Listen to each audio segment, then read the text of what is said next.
Olá, tudo bem? Seja bem-vindo a mais uma aula do curso Fórmula de Pregadores. Nós estamos no módulo 2 e agora é a quarta aula do módulo 2. Nós vamos falar sobre interpretação e reinterpretação. Um tema muito interessante que está relacionado ao texto bíblico, ao trato do texto bíblico. Então vamos começar?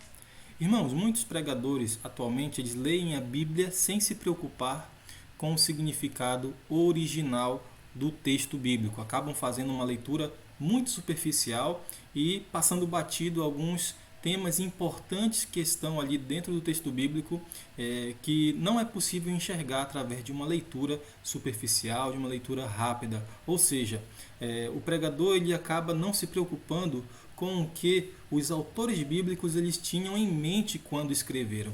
Então é muito importante quando você for fazer seu sermão e partir para o estudo do texto bíblico que você escolheu para fazer o sermão, você tenha em mente que você precisa interpretar esse texto em busca do significado original do texto, aquilo que o autor bíblico quando escreveu tinha na mente dele, o propósito que ele tinha em mente quando ele escreveu para os primeiros leitores.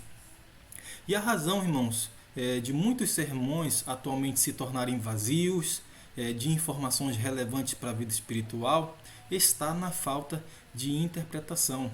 A gente encontra por aí variedade de pregadores que leem um texto bíblico no púlpito, falam 2 ou 3 frases e aí o sermão começa a ficar repetitivo, o sermão começa a se tornar monótono, o sermão começa a se tornar uma rede de frases de efeito que você já escutou várias vezes em outros sermões e você percebe que aquele pregador não tem nada a acrescentar na sua vida espiritual, não tem nenhuma informação útil para lhe passar a respeito do texto bíblico que ele leu. E isso é falta de estudo, isso é falta de interpretação bíblica. E é sobre isso que nós estamos tentando tratar com você. A importância de você interpretar o texto corretamente e não se deter apenas a uma leitura superficial do texto bíblico. Isso também, irmãos, abre espaço para distorções do texto sagrado. Quando você faz uma leitura superficial, sem se deter ao significado original, ou seja, sem buscar informações sobre o que o autor tinha em mente quando ele escreveu, qual era o propósito, o objetivo que ele tinha ao passar a sua mensagem, você faz uma leitura superficial e acaba distorcendo o texto sagrado, colocando significados que não existem naquele texto. Isso se chama, dentro da matéria de hermenêutica, de exegese.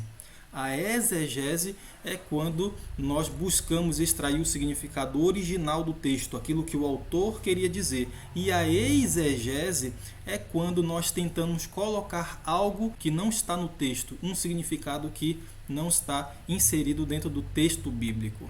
Para que isso não aconteça, irmãos, o pregador ele precisa buscar entender o que o autor bíblico tinha em mente quando ele escreveu o seu texto bíblico, a sua mensagem para os seus primeiros leitores, aquelas primeiras pessoas que iriam receber o seu escrito, a sua carta, o seu livro.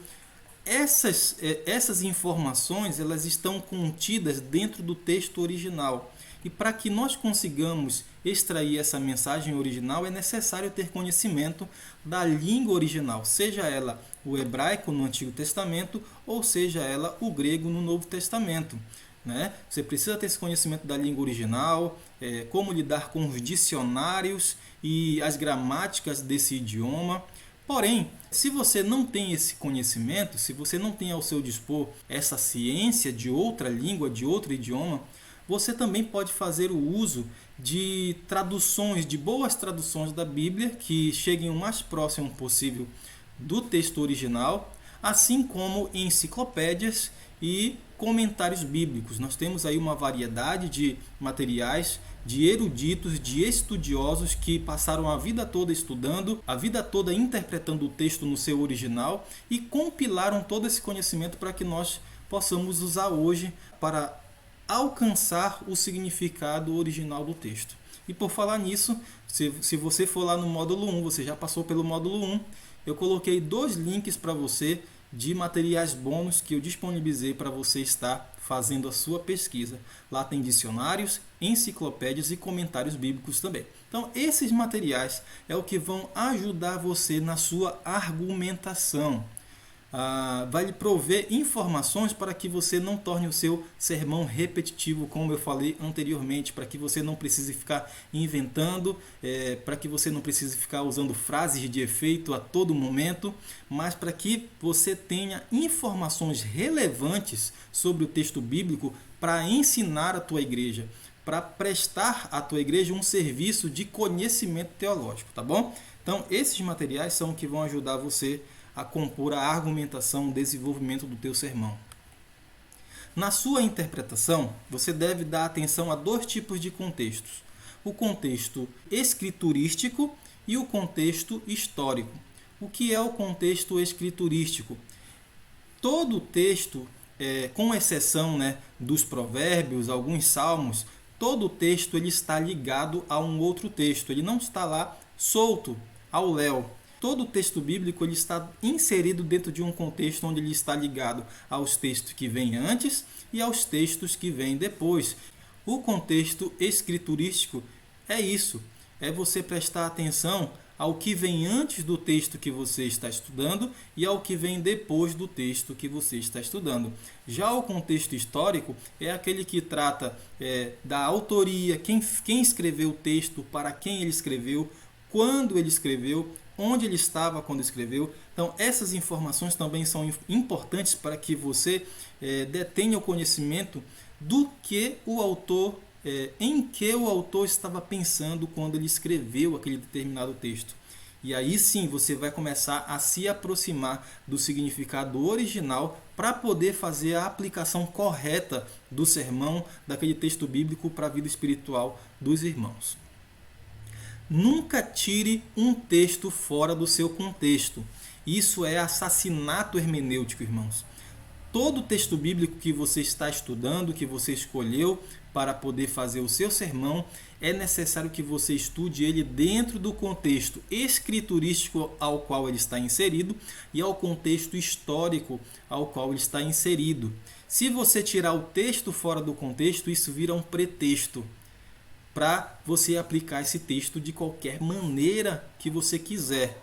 É o que acontece muitas vezes por aí. Muitas doutrinas, muitas heresias, elas são formadas quando o texto é tirado fora do seu contexto e vira um pretexto para aquilo que a pessoa quer, ao seu bel prazer. Isso é assassinato hermenêutico. Então, quando você for fazer um sermão, estudar o seu texto, interpretar o seu texto, estude ele e aplique ele dentro do seu contexto escriturístico e contexto histórico. Algo interessante também que acontece geralmente em textos de livros proféticos se chama reinterpretação. Então, a reinterpretação ela acontece geralmente em textos proféticos, nos livros dos profetas. Eu vou falar um pouquinho mais sobre isso com você agora. Quando determinado profeta escreve para os seus próprios dias, no futuro, um outro profeta pode dar um novo significado para o texto. Ou seja, se um profeta escreveu no Antigo Testamento, um outro profeta no Novo Testamento pode pegar esse escrito e dar um novo significado. Veja, o profeta do Antigo Testamento, quando ele escreveu, ele tinha um objetivo, ele tinha uma mensagem para passar para os seus leitores da sua época. Só que no Novo Testamento, um outro profeta ele pôde pegar esse texto e dar um novo significado. O nome disso dentro da teologia se chama sensus plenior, ou um senso maior. Um exemplo disso é o que nós encontramos em Oséias capítulo 11, verso 1, que afirma: do Egito chamei o meu filho. Lógico, essa aplicação para o tempo de Oséias se referia ao povo de Israel. Deus chamando o povo de Israel do cativeiro egípcio. Só que Mateus, um outro profeta inspirado por Deus, ele utilizou esse texto fazendo uma aplicação a quem?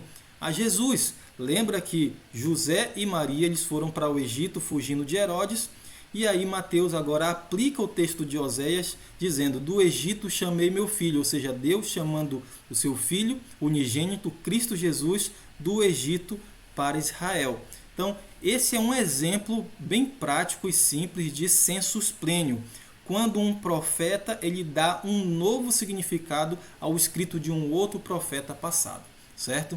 E é uma coisa muito importante que você tem que entender. Somente um profeta pode reinterpretar outro profeta.